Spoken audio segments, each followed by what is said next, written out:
Hello, everybody, and welcome to the Bet Right Sports Betting Podcast presented by the Six Pack Coverage Media Network. It's your host, Jeff Rowell, here with my co-host, Andrew Tanzi, coming at you to break down everything you need to know for week 9 in the NFL season. We're at week 9. We're around the halfway point. Nine. Yeah. Week 9 in the somewhere NFL around season. there. Somewhere around there, yeah. The weeks kind of blend together once you get to the middle of the season. But coming off a pretty nice week here. I know I had probably my most profitable week of the season. We will go over the recap here in a minute. But Rue, how was week 8 for you? Oh, fantastic. It was a great way to follow up a couple losing weeks, won it all back, and then some. Only got one side or total bet wrong on the week. So it was a pretty awesome week. Wow. So hoping to carry some of that into this week and not regress back to the mean, but we'll see. All right, see if we can ride the hot streak out a little bit longer. Debate of the week. We did not have one last week. Good news for everybody. We do have one this week. I will put my perfect record on the line, and we'll see if I can move to 4-0. More on that later. Favorite bets of the week. We both got big wins here. We both took teams laying around 2 points. I think when we recorded, your spread actually dipped down to like a pick 'em with the Titans, but they came through big time. You moved to 5-3 on the year. How'd you feel about the Tennessee Titans smacking the Houston Texans? Yeah, I thought the line movement was just outrageous, and I said like it didn't matter who played quarterback in that game because it was all on Henry and the Titans got the memo. I'm pretty sure Malik Willis threw one pass in the second half, and it was just Henry looked like I remember playing grade school football, and every time or every once in a while you play one of those teams that just has a kid that's just outrageously big and looks like he drove to the game and no one wants to tackle him. That's what this looked like. It was just an absolute Henry show. So yeah, it was pretty awesome. Yeah, I feel like a lot of times people say like, "Oh, you or I could start at quarterback, and this team still could have won." I think this was actually a game where anyone in the fans could have actually played quarterback. Like you said, one passing attempt in the second half. That's unbelievable. I got a nice win as well with the Patriots. Moved to 3-4 on the year. They covered 2-point spread despite Mac Jones' best efforts to give the game away to the Jets. Zach Wilson gave it right back and then some. So Patriots got an easy cover for me, and we sweep the board in our favorite bets of the week.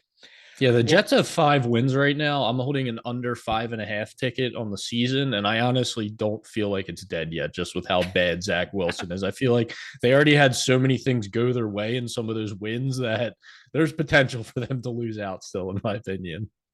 It's possible. I know the schedule gets easier after like week 11 or something for them, but yeah, I mean, they certainly don't look good right now. Long shots of the week. You took home a massive one. Woo! Derrick Henry, 150 yards on the Titans money line. You're up to 4-4 on the year on your long shots. Incredible. Yeah, that was another plus. I think it was plus 550. So back-to-back weeks with 5-1 tickets coming home. Pretty good. Yep, I took an excruciating loss on my long shot of the week. I had Big Irv Smith over receiving yards and an anytime touchdown. He went under his receiving yard total by 1 yard, and I had to watch backup tight end Johnny Munt catch a 1 yard touchdown pass, which basically felt like my soul was being ripped out of my body. My long shot did not cash, so loss for me there. Yeah, that was tough. And now Big Irv's out for like the entire season. RIP to Big Irv. Yeah. Prop sheet. Pretty good week. I have us 11-7 on the week. We started off 2-0 on Thursday Night Football with Brady pass attempts and the Gus Bus over rush yards. Both came down to the wire, but both did win. And then Sunday was kind of up and down. I think my only main takeaway that I know we were texting about is running back receiving yard props. I think they got to go. Nothing makes you feel like more of an idiot than when you bet Travis Etienne and Aaron Jones over receiving yards. They both lose, and you get to watch them run for 156 and 143 yards on the ground, and you're sitting there with a receiving yard prop like a moron like we are. Yeah, Etienne had 12 receiving yards on the first 2 drives of the game. We had him over 18.5. I'm like, oh, this is great. It felt great, yeah. The rest of the first half goes by. He doesn't get another catch.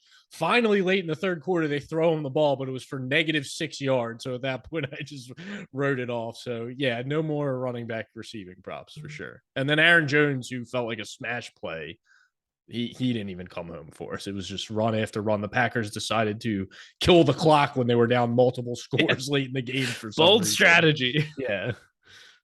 So, all right, let's cap it off with our heroes and zeros of the week before we turn the page to week number 9. Who is your hero of week number 8? Yeah, so I think the layup here would be to go Derrick Henry, but I am going to go with Taylor Heineke. We both had a lot invested in the Washington Commanders this week. Yeah. We thought that spread was crazy before Matt Ryan was benched and even after. He led a drive to get a field goal to get within 6 points. Michael Pittman ended up dropping a pass to get Taylor Heineke the ball back.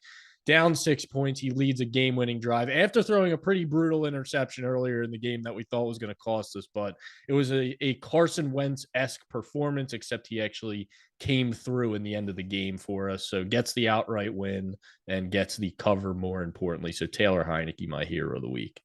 Yeah, that was a huge game. That was a big swing for us. It didn't really feel like the footballs deserved to win that game, but they gutted it out somehow. And yeah, I was pretty happy about that one. My hero of the week, I'm going to go with Zach Wilson for single-handedly handing the Patriots the game. Like I said, Mac Jones was not playing his best football, basically threw a pick six that I think probably would have lost them the game, but they called it roughing the passer. And then Zach Wilson just comes back with, I mean, there were just plays where he's trying to throw the ball out of bounds, and it doesn't even come anywhere near the sidelines. It's like 10 yards away from the out of bounds line, right into the defender's hands. Like he was like trying to do this like little like flick pass where he like flicks his wrist, but the ball doesn't go anywhere. Like it just, I don't know. This guy stinks, but my hero of the week because I bet against him. Yeah, not a good week for Zach Wilson truthers. Not a good season for Zach Wilson truthers, I should say. Yeah, they're running out of truth here. He is bad. Yeah. All right, zero of the week for you. Yeah, the one side bet that I got wrong this week was the one we went in on together, the Las Vegas Raiders. Oh man, Derek Carr. What did he end up with? I think 104 passing yards, and they didn't cross into the opposing territory until the fourth quarter. It was, I believe, or like the late garbage time drive. I mean, just they laid an absolute egg. Davante Adams was sick all week at practice, and it was just. This is what the Raiders do. They just lay absolute stinkers, and then they'll come out the next week and put up 30-plus points and win by 10. So, but just brutal. Derek Carr, my zero of the week. Yeah, that to make matters even worse, I think when they were down like 14-0, I found a live line plus 14.5. I'm like, oh, this passing offense in comeback mode, like no problem. I'll add more to the spread. It just like made it even worse. Davante Adams 3 receiving yards. I still don't know what happened in that game. People are blaming it on the flu, saying that was going around the locker room. I don't know if everyone was healthy enough to play. I don't know if that's an excuse, but that was a rough performance. Yeah. My zero of the week is going to be the NFL for having a game in London and having it only available on ESPN Plus. What is this crap? I don't want to download ESPN Plus to watch a football game. Wait, so you didn't get it? Well, I had a bunch of stuff going on this weekend anyway, so I was kind of like running all around, so I wasn't home anyway. So I did not get it, but I was home for like 20 or 30 minutes, and I didn't get to watch the game because I didn't have ESPN Plus, which was just ridiculous. And then to top it all off, this week we get 6 bye weeks compared to only 2 last week, and there is 2 games in the 4 o'clock slate compared to 8 in the 1 o'clock slate. Like that's just scheduling the last 2 weeks, and some of these quirks is very obnoxious. Yeah, I didn't understand the 2 bye weeks and now coming to 6. Yeah, it doesn't make much sense, but it's just I don't know. What are you going to do? We're still going to watch every second of it. Of course, yeah. We're going to complain about it and still. I'm still going to complain about it because it pisses me off. All right, bye weeks before we jump into the games this week. We have the Browns, Cowboys, Broncos, Giants, Steelers, and Niners on the bye this week. We will kick it off on Thursday Night Football with our Philadelphia Eagles traveling to Houston to take on the Texans, where they are 14-point home underdogs. The over-under is up to 45.5. Rookie defensive tackle from Georgia, Jordan Davis, is going to be out for the Eagles. And then for the Texans, bunch of stuff going on here. Brandon Cooks has basically been on social media complaining about the team, liking all these trade requests. He doesn't end up getting moved, so he's currently questionable with a made-up wrist injury and personal reasons. So I don't know if he's even going to play in this game. Wide receiver 2, Nico Collins, has already been ruled out, so an already struggling passing game could be in really, really rough shape here. And then their best defensive tackle, Malik Collins, is also highly questionable. I would say probably doubtful to play at this point with an injury. So I know you grabbed Eagles -9 on the look aheads here. I think that was something you mentioned on the podcast. So please take a moment to gloat about your genius look ahead there, and then tell us what we should do with the current market. Eagles laying 14 here. I don't remember if I actually did mention it on the podcast. This was actually like a bet I put in on Sunday. Oh, come on. You have this Yeah, 5-point closing line. I thought you didn't I get out to the know. people. What's up with Well, that? I will say my track record with getting like 4+ points of closing value on this podcast has not been good. So we'll see if they can actually come through and cover the Fair. -9. But look, I mean, what is there to really get into here? The Texans are just like, we're talking about probably they are. To me, the Texans are the worst team in the They NFL have to right be. now. Yeah. Eagles are top 3.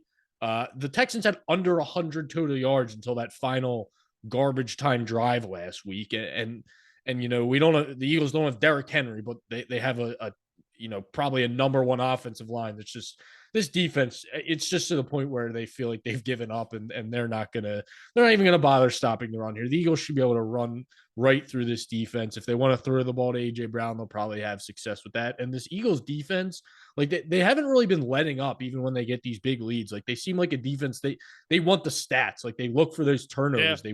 They want those sacks. So I just don't see any I don't see any path here for this to be a close game. So I would lean the Eagles here. I'm it's definitely a big number to lay on a short week here. But if you can still find the first half at like a flat 7 or something, I think that would be probably the safest bet right now. Yeah, I think I'm with you in everything you just said. If you can try and find creative ways to play the Eagles, it does look like there's still a flat 7 on Fox Bet. Pretty much everywhere else is 7.5. So it's kind of tough if you can even find an Eagles team total in the first half over something like that. And I don't even mind taking the full game spread. I laid 13.5 here, so I'm certainly fine with 14 as well. I mean, like you said, the number seems insane. Like I think it's you're laying a ton of points. Like you don't see 14-point road favorites on Thursday Night Football like ever in the NFL, but just the matchup on the field just screams Eagles. They can basically name their score here and just put up as many points as they want. So this is definitely Eagles or pass. I wouldn't even be close to interested in the Texans at these numbers. We've seen in the past, like last year, there was a couple spreads up near 17, 18 points. And I thought, like, I guess I it's feel like some of that was like later in the year when teams were like quitting, like the middle of the season on Thursday. And I feel like I don't know if I've ever seen this. But the Texans are just at an all-time low right now. It's bad. And yet they were a pick 'em last week against the Titans. Like my mind is blown. Like I don't get it. I don't understand it. The Eagles are great. They're not 14 points better than the Titans. Like yeah, it's crazy. I don't get it.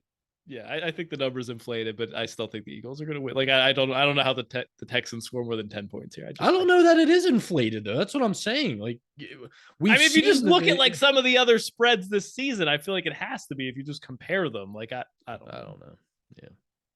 All right, we do have props for this game. Firstly, we don't have props for any other game. Yeah. We record this on Wednesday night, so we'll try and give you our best ideas, thoughts, whatever we can do. But for this game, we actually do have props. Any that stuck out to you?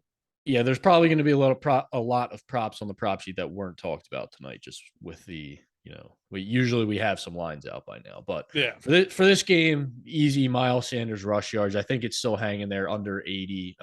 He could probably get 10 carries and hit this over with the way this honestly he has big playability, and this offensive line is just going to dominate. So for some reason, the books don't respect Miles Sanders. I know he was on the prop sheet last week at 66.5.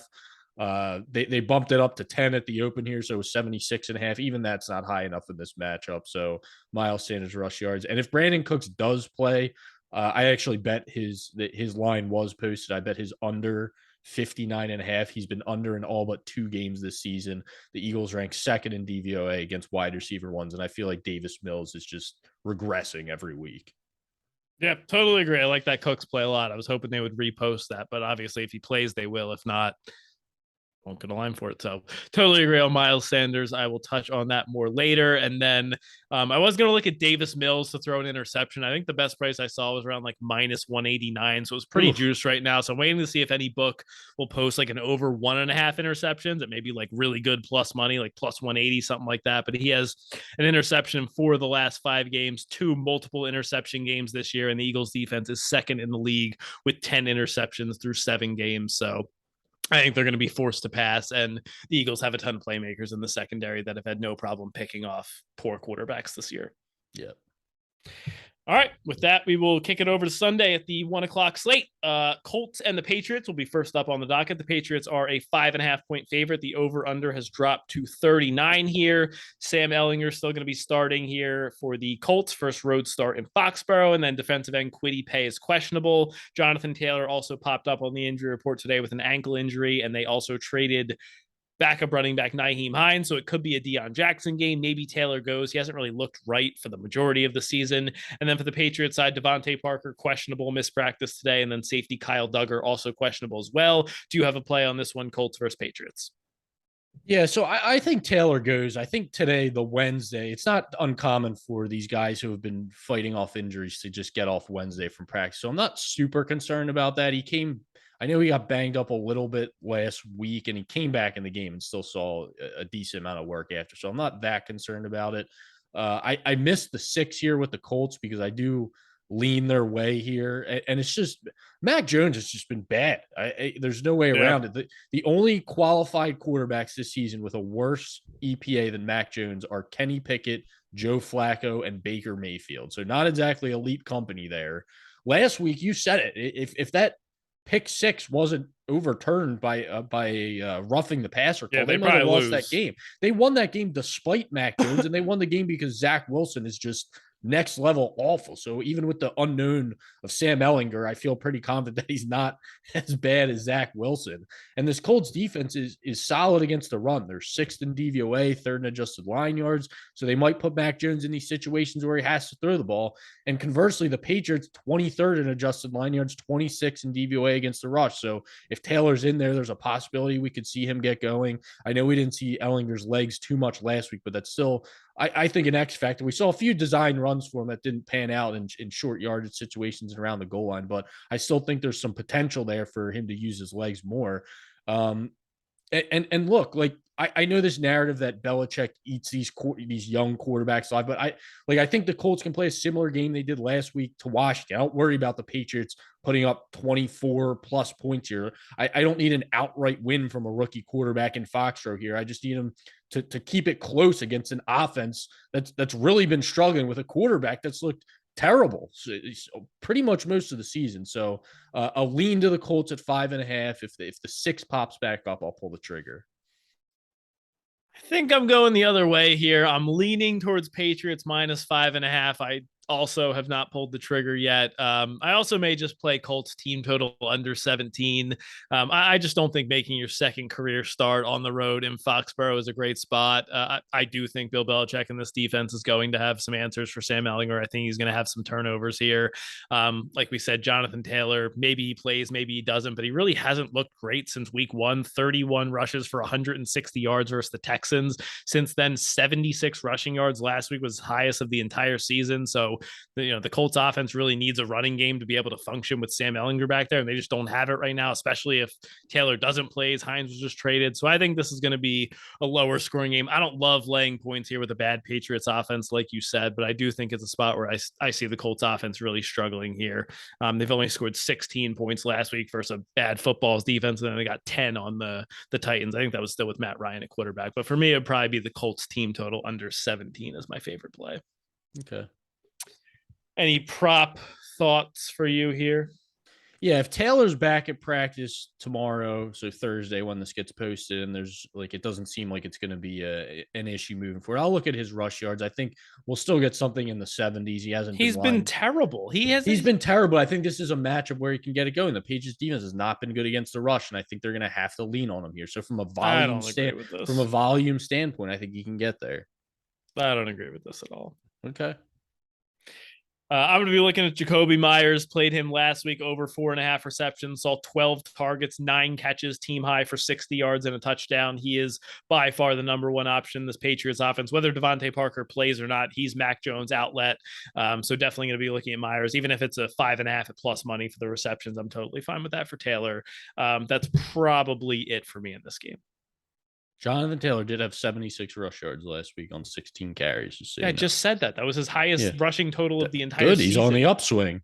He's not on the upswing. And that was against a Washington team that's much better against the rush than the Patriots. No, the Patriots will be able to stop the run here. Okay. All right, moving right along to the Buffalo Bills and the New York Jets, an AFC East divisional battle. The Bills are up 2. What are we at here on the current market?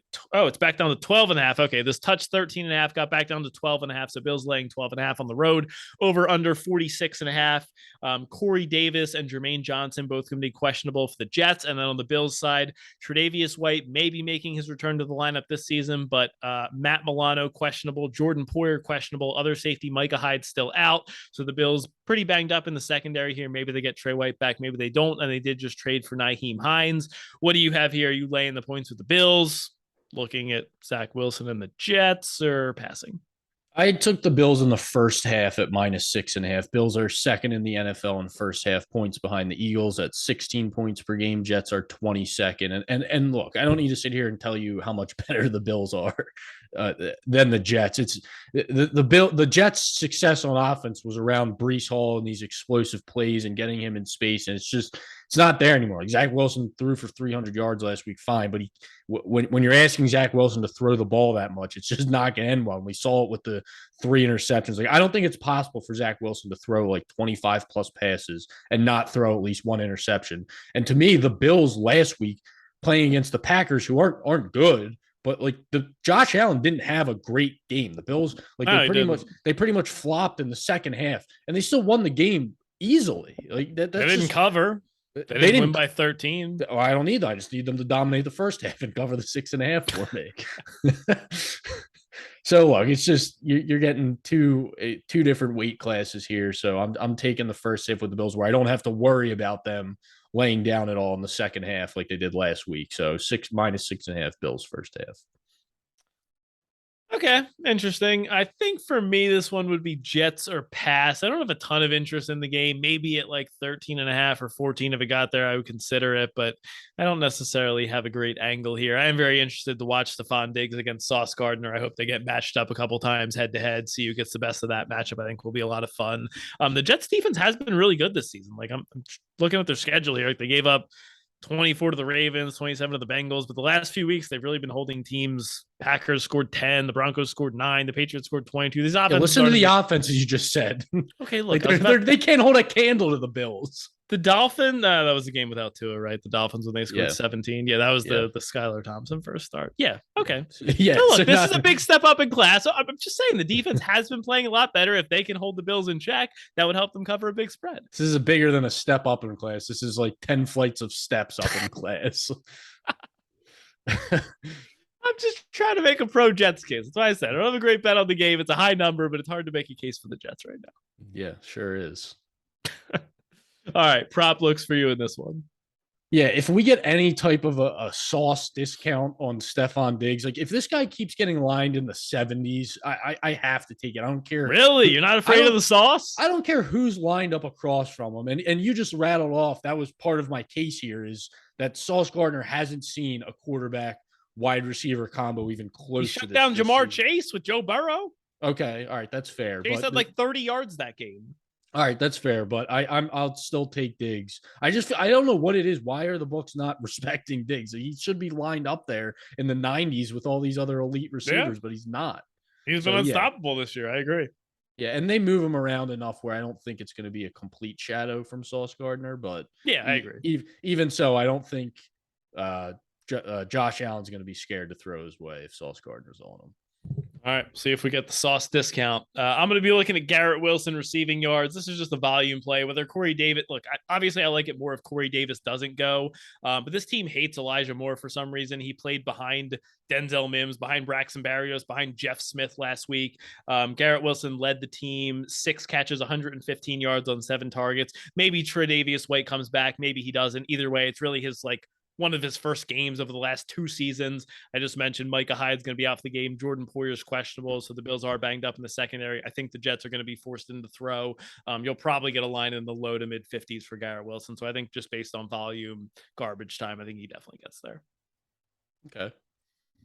All right. Anything left to say? Nope. Let's go to the Miami Dolphins against the Chicago Bears. Bears are 5-point home dogs. The over-under here is up to 45.5. Byron Jones looks like he's probably going to be out one more week for the Dolphins. Safety Brandon Jones also out. They did make a bit big trade for Bradley Chubb, and they also acquired Jeff Wilson in the running back room, replacing Chase Edmonds. And the Bears traded away the heart and soul of their defense, Roquan Smith, and they also brought in Chase Claypool, finally giving Justin Fields a legitimate complement of wide receivers. So nice to see there. What do you have on this game? Dolphins versus Bears. Yeah, what are the Bears doing? How dare they get Justin Fields someone to throw to? I know, it's weird. Like, what? I didn't know they liked Justin Fields. I thought they were trying to screw this guy. Yeah, I'm struggling with this. So I'm kind of leaning the Bears. We've seen signs of we've seen signs of life from the offense over the last few weeks. Like they finally actually realized that with this receiver group that they have, that maybe we should use our quarterback's biggest weapon in his legs. They're actually designing runs for him, and it's worked out. And look, the final score doesn't show it. They were right in that game with the Cowboys before that fumble and Justin Fields deciding to jump over Micah Parsons. I don't know if they were right in it, but it was a competitive game for most of the game. Like and like they were there. They were right there. And now you get this Dolphins team there who's looked, obviously they have the explosive offense in Detroit in the Dome. They're going to be outside in the colder weather sucks. Here. Their defense is bad. Yeah, the defense is bad. They let up 27 points in the first half, and then the Dolphins or the Lions just kind of floundered in the second half. But now you get the offense outside in this colder weather. Supposed to be a little bit of wind and rain. Like 60 degrees. We need colder weather. No, colder than inside a dome, and the 5-degree temperature drop from 65 to 60.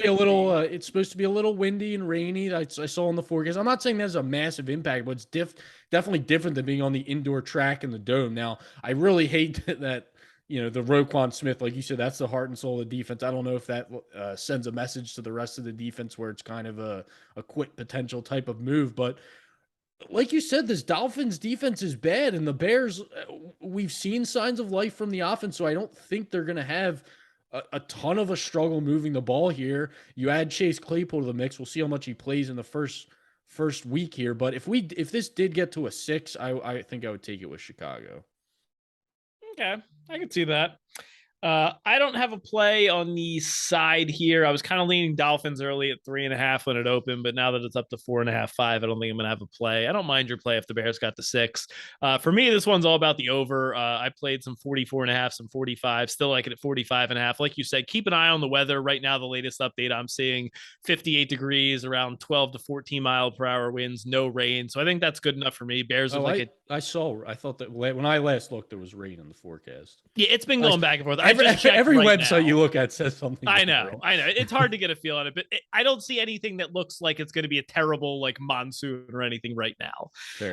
But I just think the Bears look like a dead over team right now. 47 points in the game versus the Patriots, 78 last week versus the Cowboys. They trade away their 2 best defensive players by a mile, Robert Quinn and now Roquan Smith, on a defense that already ranked 26th in overall defense. We know the Dolphins' weapons on the outside. And then, like I said, this Dolphins defense hasn't been able to stop anyone. They allowed 27 points in the first half to the Lions. They allowed 40 points to the Jets, 27 to the Bengals. The Bears now bring in Chase Claypool. Maybe he doesn't have a huge package in game 1, but I still think that takes some pressure off Darnell Mooney. He should have better looks and maybe some more single coverage out there. And Justin Fields, like you said, using his legs to run 60 yards last week, 82 the week before, 88 the week before that, just gives this offense such a new dynamic. So I think both these teams are going to be able to move the ball. I think this total should be up to 47 and a half. So I like that over. All right. Prop looks for you in this one? Yeah, I'll be looking at Justin Fields rushing props. Attempts has been lined at 8.5. I know he only had the 8 attempts last week, but if he's getting those 5 or 6 designed runs and then you factor in a few scrambles in there, I like the number at 8.5. And then yards, I'm going to guess, are probably in the, you think he touches 60s this week? I don't know. He rushed for a flat 60 last week. Maybe. I think it'll be lined mid to low 50s. I mean, Lamar goes over every week, and they took 8 weeks to line him over 60. So yeah, so if Fields is in the 50s, I'll take the over. You just rattled off his game log there, so that's where I'll be looking. That's it. Yeah. Tyreek and Waddle, come on! No, dude, every single week. What do you mean, Tyreek and Waddle? You leave them off the prop list? I think I want to see where they're lined at. I think we might get something pretty high. I think if it's not in the triple digits, it's probably too low. I think there's potential this Dolphins offense flounders a little bit here. Flounders. The Bears suck, and they just traded their 2 best defenders. Flounders is my word of the podcast today, by the way. Apparently, everyone's floundering. Yeah. The whole team's floundering. But so you're not playing Waddle and Tyreek? Dude, I don't here's what understand. I'll say. Here's what I'll say. Say it. Go ahead. How many times can Tua underthrow a ball by like 15 yards and it still gets completed because Tyreek Hill comes back and makes a ridiculous catch? Well, the problem is you can't defend it because everyone's behind Tyreek Hill, so they're not looking at the ball, so it doesn't even matter. Like, some of these things are not pretty. Like, I'm like they're going over, but it's like despite Tua throwing the ball. The dude, like I think you said it last week. I don't even think he could throw the ball 40 yards. There was a play. He literally steps into it. He winds up, puts every ounce of effort into this throw, and it may have traveled 40 yards. Like, it was the most embarrassing thing ever. Yeah. And then you look at the numbers, it's like, oh, this guy's putting up the best quarterback numbers in the league, even though it's despite his ability. Yeah, so if Tyreek's lined in like the 90s now or upper 80s, and you have Waddle up in the, he's on pace for 2,000 yards. I get it. I'm just saying. He should be lined in the hundreds. This isn't the spot I like him. I like him in a nice, comfortable environment where they can run freely. This isn't it. What do you think? They're playing with chains on their legs and like a tornado? Might be. Like, yeah, they went outside. They don't. It's not like they play in a dome. Their stadium is literally outside. They play outside every week. Look, man, just don't be surprised if the Bears win this game like 24-17. I am going to be surprised if that happens. Everyone would be surprised if that happens. Don't be surprised. You heard it here. All right. Not an official play. Bet the Bears money line then. I don't know what to tell you. It's enough out of you. All right, let's go to the NFC North here. Green Bay Packers taking on the Detroit Lions. Let's see what the updated spread here. I know it touched 4 earlier on FanDuel. Right now, I'm still seeing 3.5 for the Lions. Over under is 49.5. Injuries on the Packers side: Christian Watson, Allen Lazard, Elgton Jenkins, and Devondre Campbell all going to be questionable. And then for the Lions, DJ Chark out, TJ Hawkinson traded, 3 members of the secondary questionable, and DeAndre Swift, who finally comes back last week, plays like 12 snaps and then is all of a sudden injured again this week. So, I mean, this game's just a mess. I took Lions plus 3.5. I just felt like the line was wrong. They just closed plus 3.5, plus 4 at home against the Dolphins. Now you're going to give me the same line against the Packers. Like, I just thought the number made no sense. Unfortunately, this was before TJ Hawkinson was traded, before DeAndre Swift now has another freaking injury. So this game's kind of a mess right now. I don't know what I would do, honestly, in the current market. Probably just wait and see who plays in the game and then make a decision. Do you have a strong lean here either way? I was leaning the Packers when it was at a flat 3, but over 3, I can't do it. The Lions defense is just bad, like all around bad. The Packers defense isn't. It's bad against the run. They're actually top 10 against the pass. The Lions are just pretty much dead last in everything at this point. And we saw like again, like the offense comes out. It's like, oh, this Lions offense, they actually are explosive. And Jeff, what do they do in the second half? 0 points. No, they floundered. They floundered in the second half. Because Jared Goff stinks. Like you said, DeAndre Swift can't stay on the field. There's just like I trust. Like Rodgers has been terrible this year, but if there's ever a defense where you can somewhat get right against, like Allen Lazard practiced today, like he could be back in the lineup, which that would be a big help. That would be a big help, even though it's only Allen Lazard. That to me is like enough where I feel confident Rodgers can put up 24 points here. Like he scored 27 against the Bears earlier in the year. Like he's a good enough. Feels like a century ago. It really does. But he's a good enough quarterback. They like with this running game with Aaron Jones and AJ Dillon to put up some points here. No, AJ Dillon, don't even mention his name. Maybe he's not part of the running game. That guy sucks. With Aaron Jones. Yeah. I just trust Rodgers more than Goff in this spot. Like Rodgers to me, he's not going to throw. Like I know he had that pick 6 against the Patriots earlier in the year, but like no, he doesn't turn the ball. That's what I'm saying. He doesn't turn the ball. He's not going to throw those crucial interceptions, especially against such a bad defense. Where Goff, I think he obviously always has that potential to make those boneheaded plays. Like we saw last week, there was the 4th and 2 towards the end of the game where he throws a deep pass instead of just getting the first down. Like just stuff like that where I just trust Rodgers more in this matchup against the bad defense. But over 3. I can't do it. So I don't think it's going to go back to the flat 3. So this game's probably just going to be a pass for me. Yeah, it's a little bit confusing. It's kind of tough to figure out. I think I would still take the Lions if I didn't have a position, but it's just hard to know what this offense is going to look like, missing so many guys, trading Hawkinson. It's basically Amon-Ra St. Brown and Jamal Williams, who's probably going to fumble at the goal line again, knowing him. So It's tough. Prop looks for you in this one. Yeah, I'll be looking at Aaron Jones rushing yards. We saw the Packers Rushing yards, not receiving yards. that's what I said. Just making sure rushing yards. Yes, rushing yards. We saw them lean on them heavily last week when they were losing the game by 3 scores. So if they're actually in a competitive game here or winning, I can't imagine they wouldn't do the same. And like I said, this Dolphins defense or this Lions defense can't stop the run. They only let up 64 yards to Mostert last week, but that's because Tyreek Hill had 1,000 yards through the air. The week before, 150 combined yards to Zeke and Tony Pollard, 160 to Ramondre Stevenson, 151 to Rashad Penny. You get the picture. Yeah, so Aaron Jones should have a big day here. Yep, agree with that. If Allen Lazard does come back, definitely going to look at his receiving yards. He's normally lined in like the high 40s, low 50s. And I mean, he might as well be like Jerry Rice on this offense compared to the other losers that they're trotting out there. So have to look at Lazard. Love the Aaron Jones call. And then definitely going to look at Amon-Ra St. Brown. I think he was 5.5 receptions last week. Finally looked pretty healthy, 7 for 69 on 10 targets. Packers have been not great against wide receiver ones all year. Week 18 last season, for what it's worth, he did go 10 for 109 and 1 against this Packers defense. And I mean, the target share is just going to be off the charts. No DJ Chark, no Hawkinson, maybe no Swift. I mean, it's literally like every target's going to go to Amon-Ra. So yeah, maybe a good prop game, probably not a good side or total game. All right, let's move on to our debate of the week. We have the Minnesota Vikings taking on the Washington Footballs. The Footballs are 3.5-point home underdogs. The over-under is 43.5. Big Irv Smith out for the Vikings, but they did bring in tight end TJ Hawkinson from the Lions.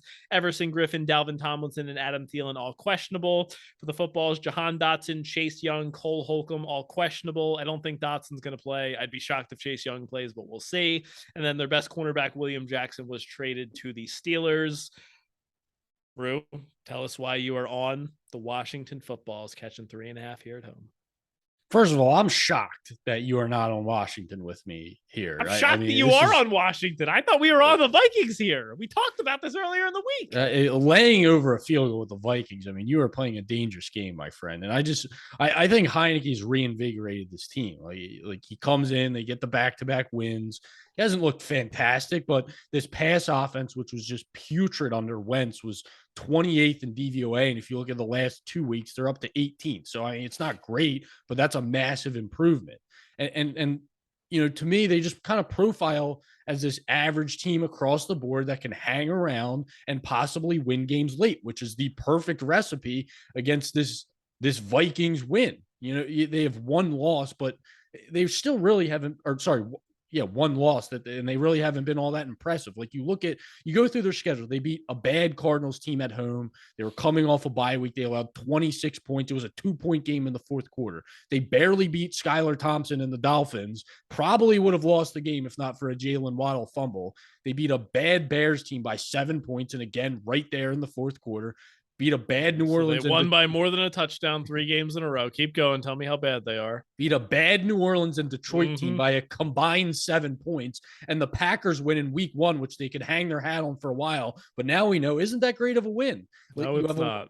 You have a Washington team that's 4th in pressure rate, which you love against Kirk Cousins, and they can stop the run, which is a big part of the offense. I saw a stat earlier today that Kirk Cousins' passer rating under pressure drops from 103 in a clean pocket to 62 under pressure. So big difference.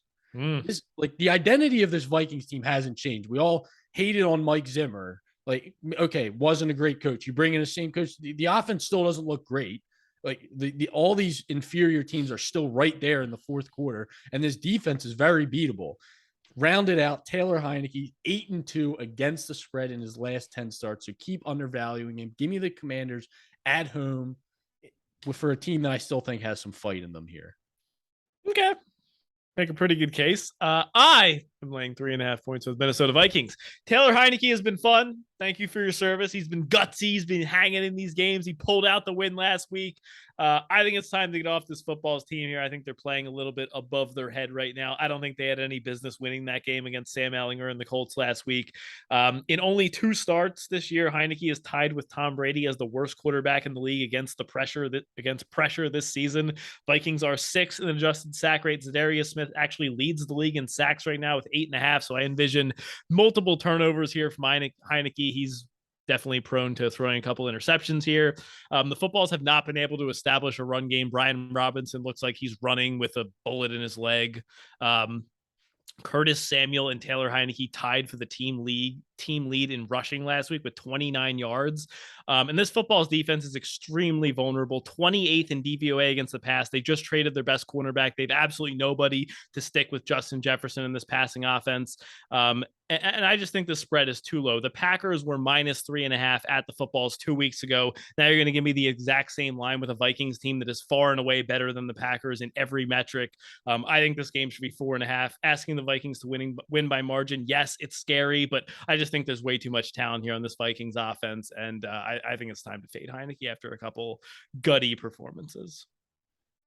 Vikings don't get that much pressure. They're bottom 12 in the league. You know, the sacks and pressure. They're sixth in adjusted sack rate, and Zadarius adjusted Smith sack rate is sacks, not pressure. It's two different. You can't things. get a sack without getting pressure. What okay, but if you're only getting near I'm him? just saying their pressure rate is, you know, they're down there. They're bottom 12 in the league in sack rates. They're bottom third of the league. Okay, well they'll get sacks then. Okay, whatever you say.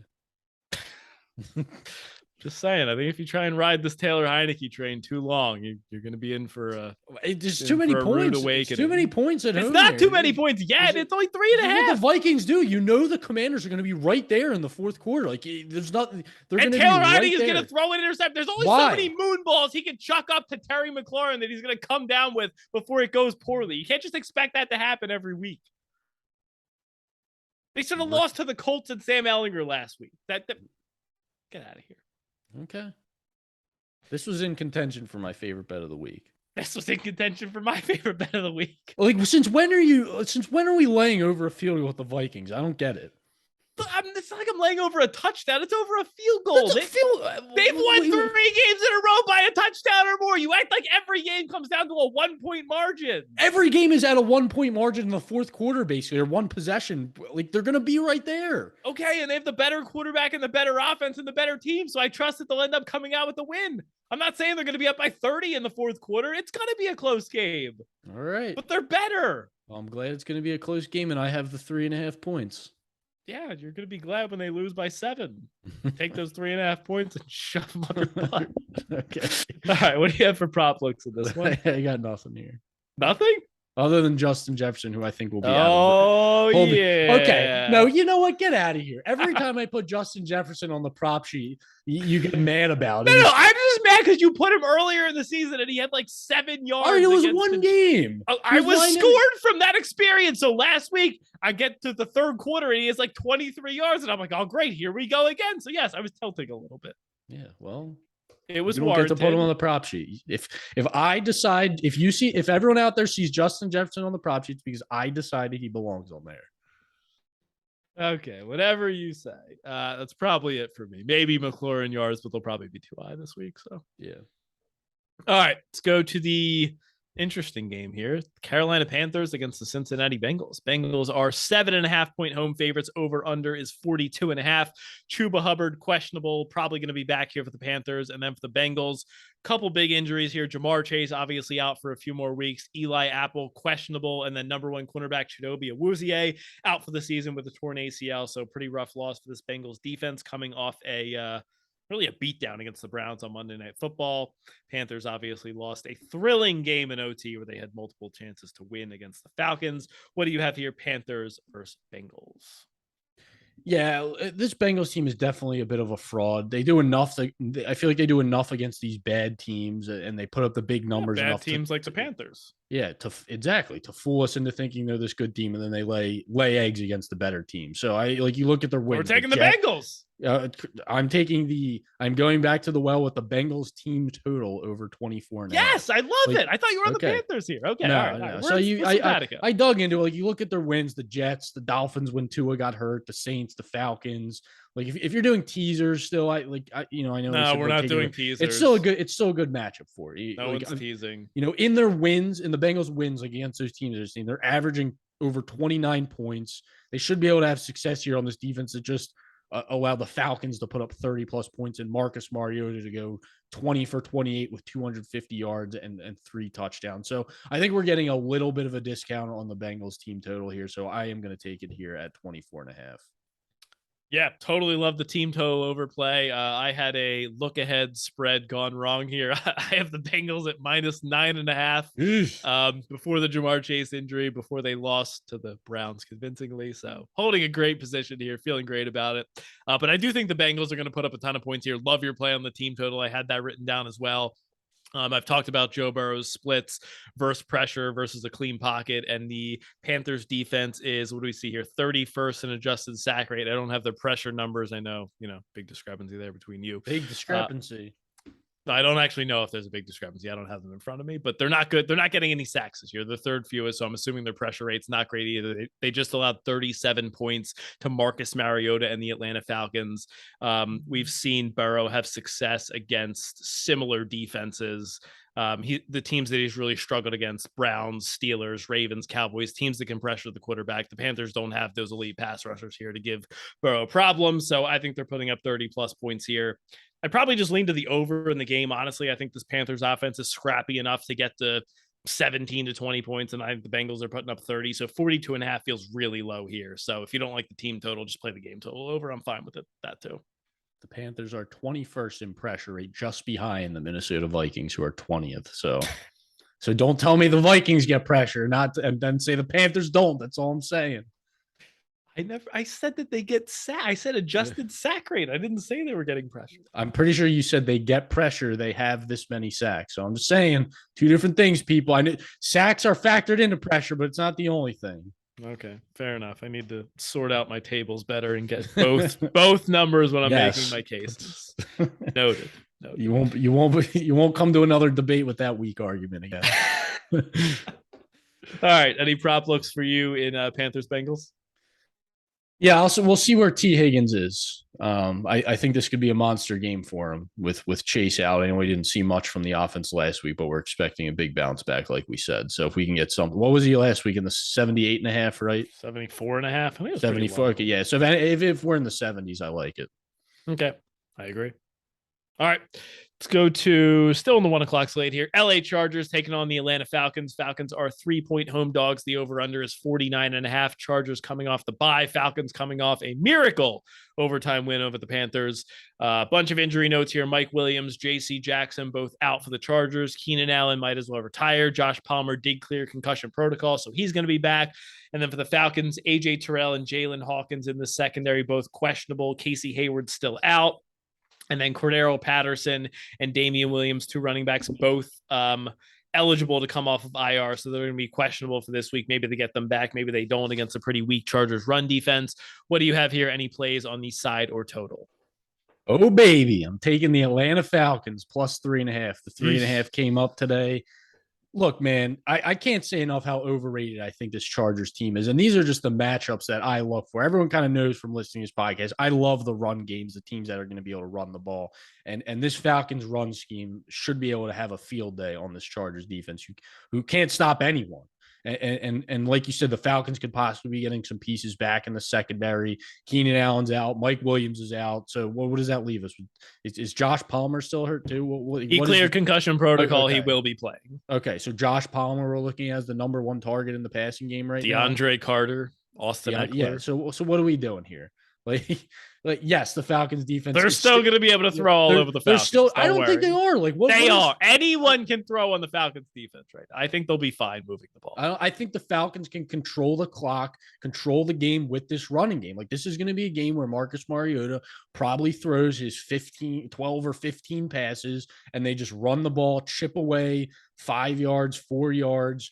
Like the Falcons aren't going to throw the ball unless they have to. We already know that. And what went from like a rebuild year for this Falcons team, they're leading a division now. So they have something to play for. Like they're at home here with the division lead. And like I said, like what this Chargers team just has done nothing to me to garner the respect that they've gotten in the market throughout this season. So I think this is going to be a competitive game here. The Falcons have shown that they can keep games close here. Like every one of the Falcons games outside of their one loss to the Bengals has been decided by one possession, and 3 out of the 4 Chargers wins by 5 points or less. So these are teams that are going to play close games. So give me the 3.5 points with the Falcons. Okay. Make a pretty compelling case. I think I'm going the other way here. Obviously, I want to get some clarity on the injuries in this game on both sides, but I think for me, it'll probably be Chargers or pass. I think you make some good points on the Falcons. I see your case, but I think this is, Justin Herbert coming off a bye, should be fully healthy. He was dealing with some injuries earlier in the year. I think that this passing offense can still have some success. I like the over here more though. That's probably my favorite play. I played over 49. I think both offenses, like you said, have big mismatches. Falcons passing defense is 30th in DVOA. And then the Chargers run defense is 23rd. We know the Falcons love to run the ball. So I think both these teams get into the mid to high 20s. I think the Chargers are probably the right side, but I don't know if I'm going to play it unless it drops to like a 2.5. How can you, I feel like you're just undervaluing like the receiving group for the Chargers, that not being there. Like, you're not making a big enough deal about it. When Keenan Allen, I think Justin Herbert's good enough to make it work with these guys. You said the same thing about Rodgers heading into the Davante Adams. Like, okay, that's a lot different. It was before the season. Yeah, I thought the 2-time reigning MVP would be able to throw for 200 yards a game. Apparently, I was wrong. Yeah, so now you're looking at Justin Herbert, who's not a 2-time reigning MVP, throwing to Josh Palmer. He's and also not DeAndre 47 Carter. years old and like the weirdest dude ever. I think Justin Herbert will be fine here. No, I don't know how you can be in on the Chargers and the over when we don't have Keenan Allen or Mike Williams in the offense. It's crazy to me. Austin Eckler's still really good. They'll be fine. Yeah. Okay. I think they'll be fine. They're going to put up points. Man, I'm going to have a really good week. You're going to have I feel bad for you. Disagreeing on a lot more games than usual. Do you have any prop looks here? I guess it's kind of tough with the Falcons run game because they could have 4 active running backs. So that kind of takes out all of them, I feel like. Yeah, if Cordero Patterson's active, there's nothing for me. But if he's not, I have no problem looking at Algier and Huntley. Well, even if Damian Williams. Oh, Damian Williams. He could. Too, I guess. If it's just Algier and Huntley, I agree. You could look at either one of them. But if either of those guys come back, I feel like we have no idea what to expect. Yeah, that's fair. I'll probably be looking at Austin Eckler receptions. He's been an absolute monster. We said no running back receiving props. Ah, dang it. Never mind. Cross it off the list. Sorry. It's the first week we've done this. It just pops into my brain. I said receptions, though, not yards. Does that help? Still a receiving prop. All right. No Austin Eckler receptions. Now, because I don't play it, he's going to have 12 catches in the game. Yeah, of course. So stupid. All right. Let's move on. Stupid game. All right, let's go to another stupid game. The Las Vegas Raiders against the Jacksonville Jaguars. My God, what do we do with either of these teams? It's basically a pick 'em. Raiders are laying 1.5. The over-under is 47.5. The Jags put up another pathetic performance in London. The Raiders finished last week with 183 total yards, 3.3 yards per play against a defense that have been getting torched all season. Davante Adams is invisible again. Derek Carr sucked. Darren Waller's questionable on the injury report. Shaq Griffin's out for the Jaguars. What the heck do we do in this game? I talked about earlier that this is what this Raiders team does. They make you think they're just this god awful team, and then they come back and they're gonna win this game. So and then they make you think they're a good team, and then they have another god awful performance, and you think they're bad again. It's just yeah, like you have the Jags traveling back from the London loss.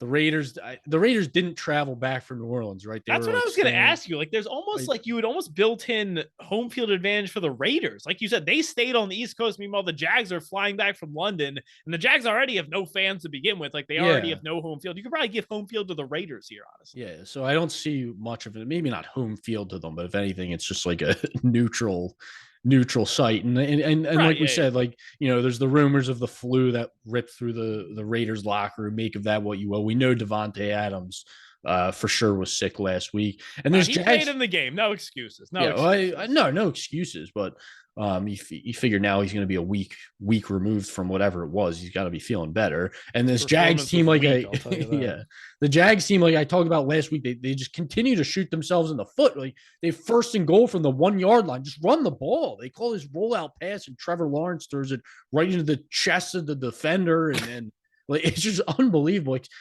they started off the year so well, Well, since the Jags last win, they're 27th in overall DVOA. So we're just back to last year's Jaguars right now.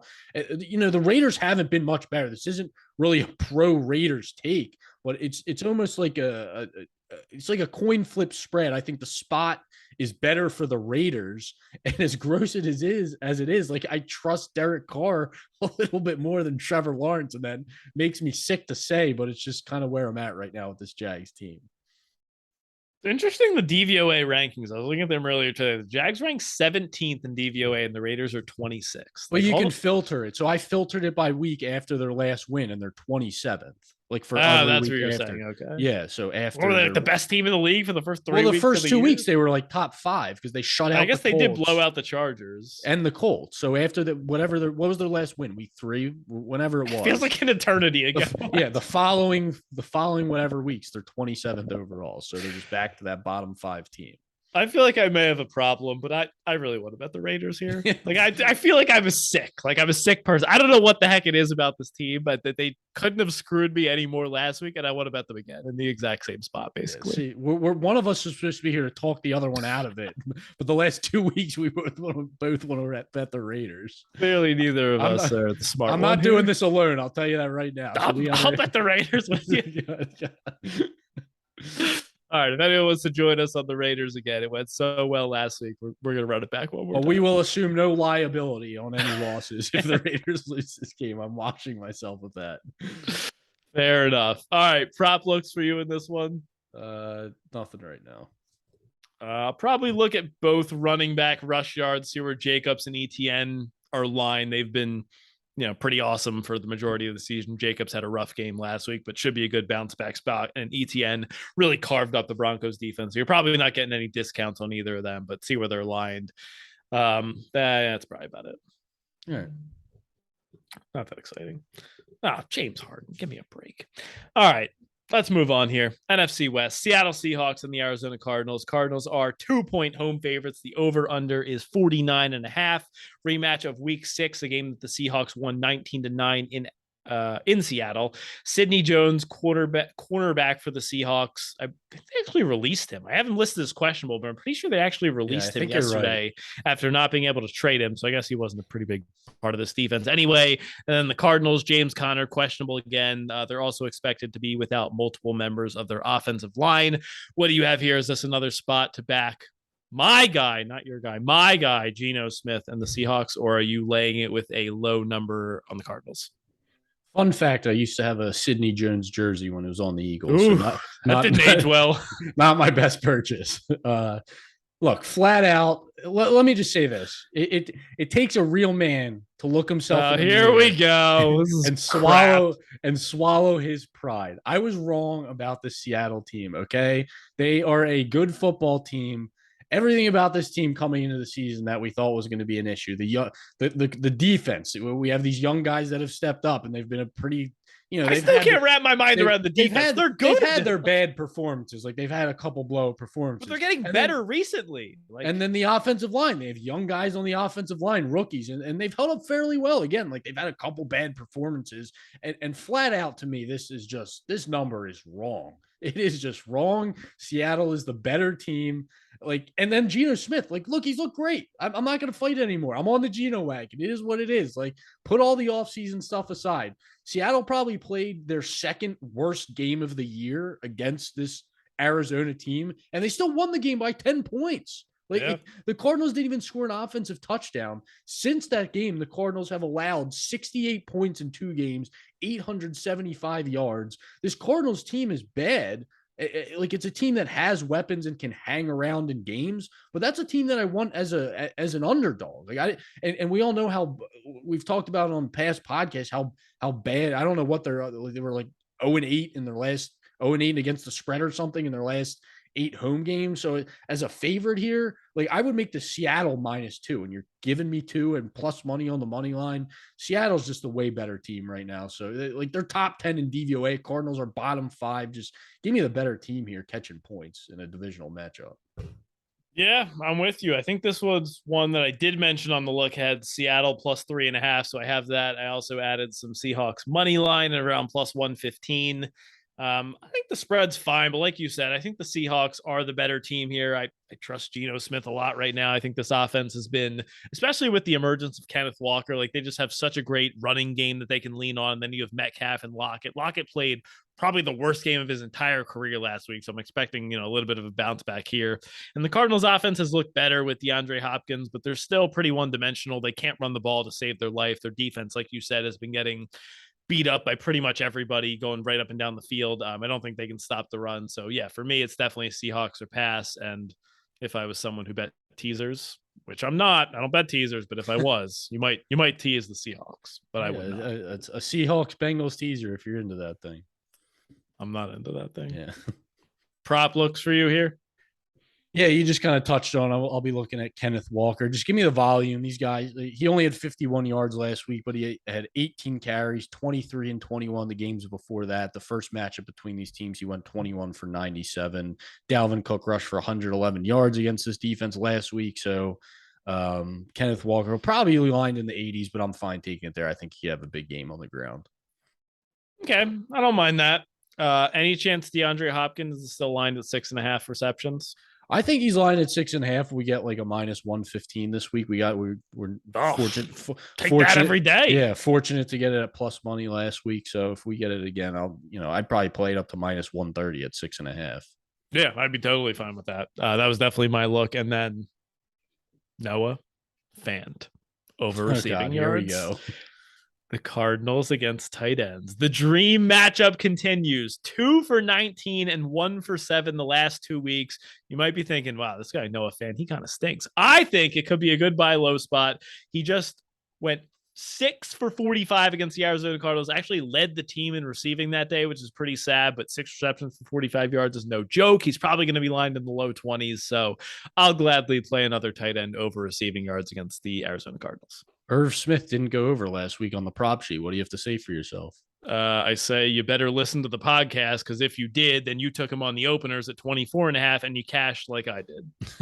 Unfortunately, the prop sheet doesn't get posted until Sunday. There's a lot of smart people out there who probably bet it at 24.5 like I did and cashed, and that's why the number moved. So what I would say is listen to the podcast, write down notes right now. So when Noah Fant comes out at 21.5, you take it, and then you don't get to lose when it comes at 25.5 on the prop sheet because the number moved. Fortunately for everyone hearing this is already listening to the podcast. So you're telling people who are listeling to the podcast to listen to the podcast. Doing a great job, guys. Keep doing what you're doing. Yeah. I have no more advice there, though. Also, one more note here. Geno Smith to win comeback player of the year. I still think this number is insane. You can still find plus 250 right now. Saquon Barkley is obviously the favorite. He's been pretty good, but the Seahawks are leading the NFC West right now. They're in a game that we think they're going to win against the Cardinals. Saquon Barkley is on a bye while Geno Smith gets one of the best matchups in the league against this Cardinals defense that has been bleeding points. I think he could legitimately be the favorite at this time next week if he has a big performance. All right. I like it. You're in? Yeah, I think so. Okay. I still think Saquon has the upper hand just because he's coming off an injury. Geno's such a better story, though. Like he's a quarterback, which is already a I agree. I'm just saying. Just this guy was written off. I know he's not coming off an injury, but like I think Geno's a million times better story than Saquon. Saquon still played the majority of the games last year. He just sucked. Yeah, I still think the injury gives him a little bit of the upper hand. But if Geno keeps up with this pace and Seattle makes the playoffs, yeah, I mean you're gonna have a pretty good case. And like he's like Saquon's good, but like the reason the Giants are winning is like a number of factors. Like it's Dable, it's Daniel Jones, it's Saquon. Like Geno's the reason that the Seahawks are doing this. Like it's and other pieces have stepped up, but yeah, Geno's obviously he's the quarterback, so he's going to get most of the credit. Sure will. All right, let's go to the last game of the 4:00 slate here. LA Rams taking on the Tampa Bay Buccaneers. Bucks are laying 2.5 to 3, depending on where you're looking. The over-under is 42.5. These are two teams that we expected to be powerhouses in the NFC, and they have been everything but that so far this year. Cooper Kupp rolled his ankle at the end of the game last week. Sounds like he is trending towards playing, but we're not sure if he's going to be at full health. Cam Akers, who the heck knows what's going on with this guy? He's tweeting that he wants to play. The team's tweeting that they want him back, but he's not there. I don't know. At this point, the Rams have no run game, and whether Akers plays or not, they're still not going to have a run game. They also have 3 starters on the offensive line that remain on IR. And then the Bucs team, even more banged up. Shaq Barrett out for the season. Carlton Davis, Sean Murphy-Bunting, both questionable. They should get Antoine Winfield and Akeem Hicks back for this game, but this is still a pretty banged up team. And then Russell Gage and Julio Jones, friends of the injury report all season. What do you have here, Rams versus Bucs? Yeah, I need your help with this one because I bet the Bucs at the open with the uncertainty surrounding Cooper Kupp, because if Kupp goes out, this bad offense becomes a bottom 3 offense in my opinion. But with Kupp in here, I'm stuck with a pretty decent sized bet on the Bucs. I feel like I still like the Bucs, but I spent some time looking at this game and I'm like, I don't know why I like the Bucs. They both these, like, this is the battle of the broken right here. They like perfect title. Yeah, that's what I'm saying. Like they both stink. They were both great last year, and they're just trying to find their way. Like, so help me out with this one. I know you're on the Bucs too, so make the case for them because I'm kind of lost here. All right, I'm on the Bucs here. I laid 2.5. I bet the money line. Look, the case is a little bit thin. It's hard to make a pro Bucs case right now, but I think we can make an anti-Rams case pretty easily. So, I think first off, it's a pretty good matchup. The Bucs passing offense has started to show a little bit of life. They still can't run the ball. They've kind of had some, like, I think I heard some talk in the press conferences that they were going to try and pass the ball a little bit more because they just haven't been able to run at all. The Rams, more. Brady's throwing the ball 45 times a game already. How do you throw? Maybe he needs to throw it 55 because they can't run the ball at all. The Rams defense is 4th against the run compared to 19th against the pass. I think the biggest problem for the Bucs offense has really been their offense in the red zone. Like they've had some success moving the ball up and down the field. They just can't score touchdowns. And I really think that has to regress positively at some point, especially when you have a guy like Mike Evans, who's been one of the most elite touchdown scorers in his career over the last like 5 or 6 seasons. So I think maybe we see some positive regression in the red zones, kind of like we saw with the Broncos last week. You're coming off the mini bye, playing at home. They played on Thursday Night Football last week, so they get a decent amount of rest here. The Rams offense has just been absolutely brutal. They failed to top 24 points in any game since week 2. Cooper Kupp, even if he plays, maybe he's 80%, maybe he's 90%. He is their entire offense right now. They cannot run the ball to save their life. Tampa is number 2 in adjusted sack rate. The Rams offensive line continues to be banged up. Even without Shaq Barrett, I still think they can get some pressure on Stafford and force him into a turnover or two. I just think the Bucs are too good of a team to just go quietly in the night and just lose out on this season and miss the playoffs. I think they have to bounce back here. I just feel like there's no chemistry between Brady and his receivers. You know, we've been playing with him for a few years. But like, it doesn't make sense. But why? It seems like you see it. Like Brady throws to a spot, Evans runs the other way because he was running a different route. Like Brady throws Godwin to lead him, but Godwin was running a stop route or whatever. Like I don't know what's going on, but it's. You said their pass offense was showing life. It showed life for what, 2 drives against the Raiders, and then showed some life. What did they do after that, Jeff? They moved the ball a little bit. No, they couldn't score touchdowns. They floundered. God, all right, we'll get Come on, man. I keep teeing you up here. They floundered. Oh man, this game could be bad. Yeah, so it's one of our So we got 2 games in the 4:00 slate, and this is one of them. Seahawks Cardinals should be fun. Yeah. Prop looks for you in this one? I got nothing right now. Yeah, I got nothing right now. Brady pass attempts, I guess. 38.5 again. 45.5 apparently, because they're going to pass more. They need to pass more than they have been. So yeah. All right. That'll do it for that game. Let's go to Sunday Night Football. Tennessee Titans against Kansas City Chiefs in Arrowhead. Chiefs laying 12.5 here. The over-under is 46.5. Ryan Tannehill, the big question mark here. Not sure if he's going to play with his ankle sprain or if it's going to be Malik Willis again. Amani Hooker, questionable on the Titans defense. And then Treylon Burks still out. Chiefs traded quarterback Rashad Fenton and also have rookie quarterback Trent McDuffie out for this game. What do you have here? Are you laying a big number with the Chiefs or trusting Mike Vrabel to cover it with the Titans? No, I think you got to wait for this one. Like if you're on the Chiefs and Tannehill's ruled, like I think the line is at like a midpoint right now. And I don't really have a feeling for if Tannehill is going to play or not, but if he's ruled in, I think this like we saw the line move 3 points last week. So yeah. I think you could see like 2 points of movement either way based on if Tannehill or Willis is a quarterback. But the Chiefs should be able to throw the ball no problem. But I feel like the Titans run game and Henry, I feel like it's enough to keep them in the game. Like, I don't know if I'd feel comfortable laying 13.5, 14 points. I mean, maybe with Malik Willis at quarterback, I could be convinced just because he was a little more. Oh God, if it's Malik Willis, like, I would lay this in a heartbeat. He was a little more incapable of throwing than I expected. A little. He couldn't do anything against the Texans. Like it kind of reminded me when Kendall Hinton played quarterback for the Broncos. Yes. Like, so I'm like, so if that's the case, I think I could be on the Chiefs. But if Tannehill's in and it's still at double digits, it would probably be a pass for me. But if the Chiefs are scoring like 30 points here with Malik Willis at quarterback, I mean, maybe you get a few long Henry runs, but you need to be able to pass the ball somewhat to stay in a game with the Chiefs. Oh, yeah. So yeah, I mean, it's a wait for me right now for the quarterback news. Yeah, I like your idea of waiting here. I did lay 11 with the Chiefs here. I think it's a little bit different at 12.5. I would wait, like you said. But my other play that I love here, Chiefs team touchdowns over 3.5. I found this on FanDuel. It was pretty low. I think it was only like -110. So I think that's a great play. But I just think the Chiefs to the side here, the Titans offense, like we said, has been incredibly one-dimensional. Even if Ryan Tannehill does start, they still haven't been able to throw the ball. They have no wide receivers. The Chiefs are kind of middle of the pack against the run. So I think if they really sell out, pack the box, I think they can hold Henry and force the Titans to need to pass to try and play catch up here. We have Andy Reid off a bye. Titans, the strength of their defense is against the run. We know the Chiefs are going to pass the ball 45 times in this game. And if you just kind of look at the Titans win streak right now, their wins came over Derek Carr, Matt Ryan 2 times, who's now benched, Carson Wentz, who's now benched, and then Davis Mills last week. The only time they played a remotely competent offense this entire season, they lost 41-7 to the Bills on primetime in a game where the Bills pulled their starters in the third quarter.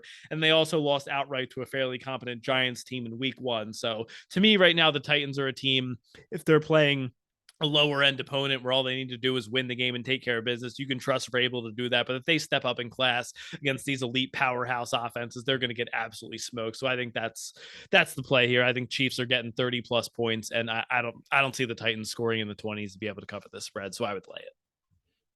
All right. I think they can, like, this Chiefs defense is still a concern for me. So if Tannehill's in there, I think they could get to 20 points, but Malik Willis. I don't think Ryan Tannehill on a bum ankle right now is the answer for this offense. I'm not saying it's an answer. He's better than Malik Willis, but I still think he's not going to have success. Yeah, but it's still a big number to cover. Yeah, but I think they're going to need to score points to do it. It's not like you're covering this number in a 39.5 point total. Like the Chiefs are scoring 30. Yeah, I agree. We saw last Sunday night the Bills put up 27. They still didn't cover the double-digit spread. Or the Bill. Yeah, did I say the Bills? Yeah, the Bills put up 27, didn't cover the double-digit spread. You know what they would have covered if they put up 30? I mean, what? If they had scored 30, they would have covered the number. Okay. All right, let's move on. Actually, prop looks good. This one, props. Nothing right now. I mean, honestly, if Malik Willis is in, just blindly bet the unders about every passing yards there.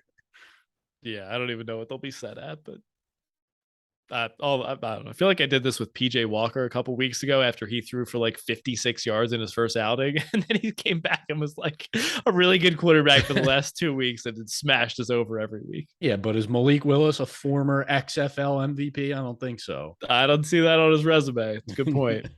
I'm probably going to play Derrick Henry under rush yards here. Oh, get the heck out of here. This is the time we're going to sell Derrick Henry. This is not the matchup for Derrick Henry. I assure you that will not be on the prop sheet. I assure you it will be in my account. You don't bet Derrick Henry under rush yards. You either bet the over or you don't bet it. I'm betting the under. Okay, well, I hope you lose. I'm not going to lose. I feel really good about it. Okay, good luck with that. Thank you. All right, let's move on to Monday Night Football, unless you have anything left to say. Too bad. All right, let's do the Baltimore Ravens against the New Orleans Saints. Saints are 2.5 point home dogs here in New Orleans. The over-under is still hanging at 48.5. Ton of injury notes here between these two teams. My goodness. Mark Andrews, Ronnie Stanley, the Gus Bus, Calais Campbell, all questionable. Rashad Bateman out for the Ravens. Rookie linebacker David Ojabo could be back. And then Roquan Smith, recently acquired from the Bears, should be making his Ravens debut here. On the Saints side, their usual suspects, Michael Thomas, Jarvis Landry, Marshawn Lattimore, Mark Ingram, and Adam Troutman, all questionable. Yeah, there's a lot going on here. What do you have on this one, Ravens versus Saints? I don't think we need to say the Saints receiver room injuries anymore. It's just a Just waste of assume that breath. they're dead or Yeah, whatever. yes, yeah. The Ravens kind of flipped the script last week, and they started out and looked terrible, then have the dominant second half after they realized they shouldn't have a 30-1 pass run ratio. I don't know what they were doing in that first half. It was so obvious what they had to do. Like it was just yeah, so they have the guys banged up, but they've had the extra time, extra rest to get these guys, a bit healthier. And look, I think this is another game where you have two teams in a different weight class, and I'm catching one under a field goal here. Even with the shutout last week, the Saints are still allowing 25 points per game.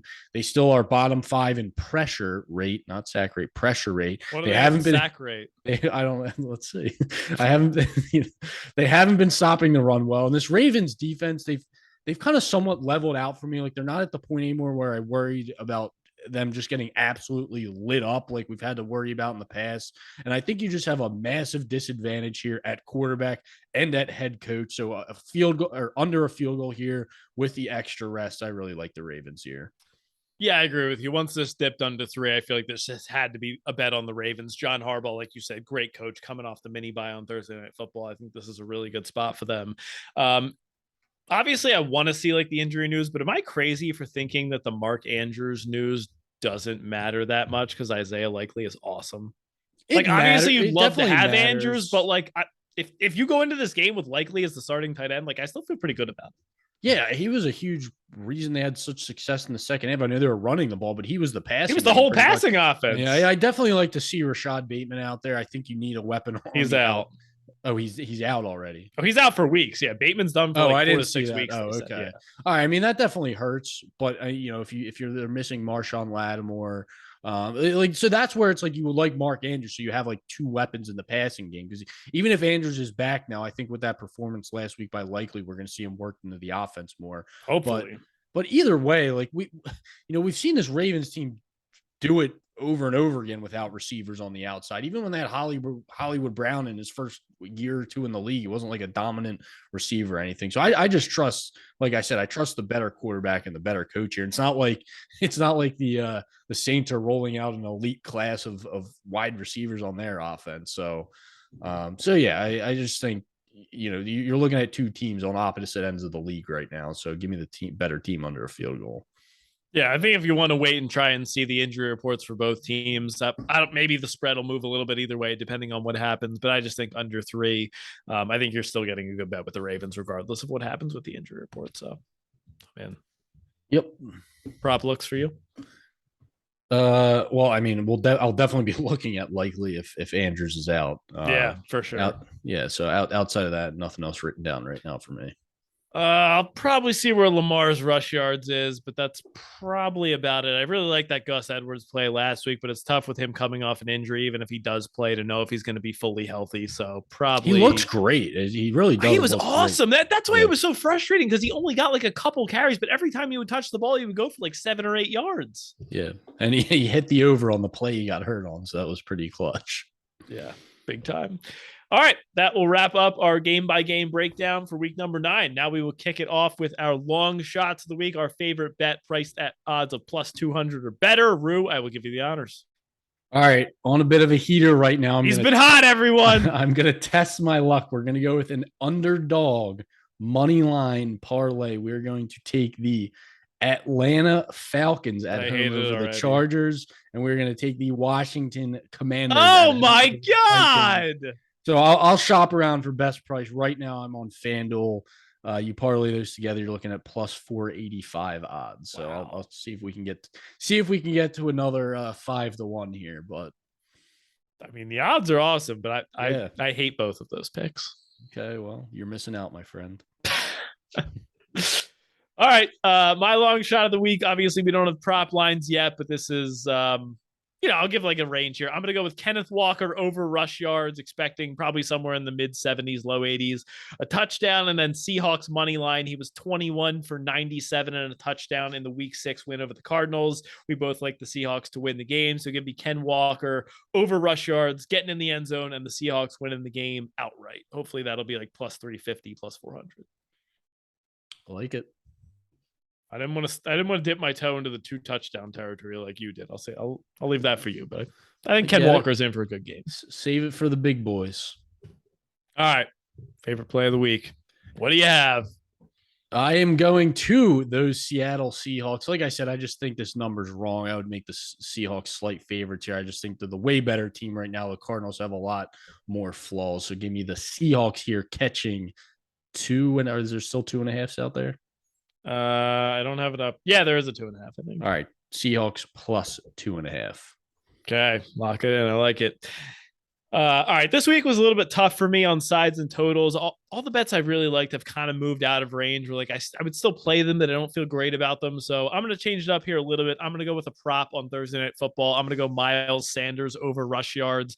You can catch this at 79.5 right now on DraftKings and FanDuel.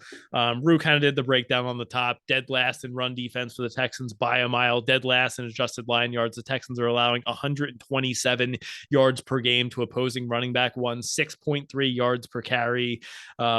The only concern here, and it is a concern, is the blowout potential. We've seen the Eagles have this where they go up by 24 points and then they bring in Kenneth Gainwell and Boston Scott to close out the game. So it is a little bit scary that maybe the Eagles are up 24-3 at halftime and Sanders doesn't even play in the second half. That is a legit concern. But like you said, I mean, he could literally get 10 carries and go over this number easily. Like I think 7 or 8 yards per carry is not out of the question at all for Miles Sanders behind the best offensive line in the league against this defense. I don't think you see him sit in the third quarter. I think and he went over his total last week in the third quarter. I mean, it might be a little bit drastic, but they definitely will give Gainwell and Scott run if they're up by a decent amount. I think last week they came out and just pass. Like this week, the Texans have been getting gashed on the run. So you would think they come out and Miles Sanders gets more work in the first half than he did last week when he still went over his total. So, I love the Miles Sanders play. All right. Seahawks and Miles Sanders, favorite bets of the week. All right. We ready to do some looks for next week on the look headlines? Yes. What's our record in favorite bets right now? Favorite bets of the week. You are 5-3 on the year. I am 3-4. So I'll see if I can get back to. What's going on? You keep it rolling. Yeah, we're working through some things. We'll get back on track. All right. Don't worry. All right, next week. Did you have any bets that stood out for you on the look aheads? Yeah, so I took Dallas minus 2.5 against the Packers. Just seems, it's in Lambeau Field, but my God, this Cowboys team is just way better than the Packers right now. And the Packers are struggling to put up points against everyone. Now you bring in Dallas here, who's just been, a top 10 defense the entire season. I think that's a major discount. If the Packers did come out and lose to the Lions this week, you're looking at probably like a 4.5 point spread here. The Cowboys are on a bye week this week, so you don't have to worry about anything going wrong with them. So, love the Cowboys there under a field goal. And it was already it's 2.5 right now on FanDuel. There was 3s already at some other books. So I think grab the 2.5 now. You'll be in a good spot come next week. Yeah, totally agree with that one. And like you said, I love taking this with the Cowboys on a bye, especially because like all of the risk is on.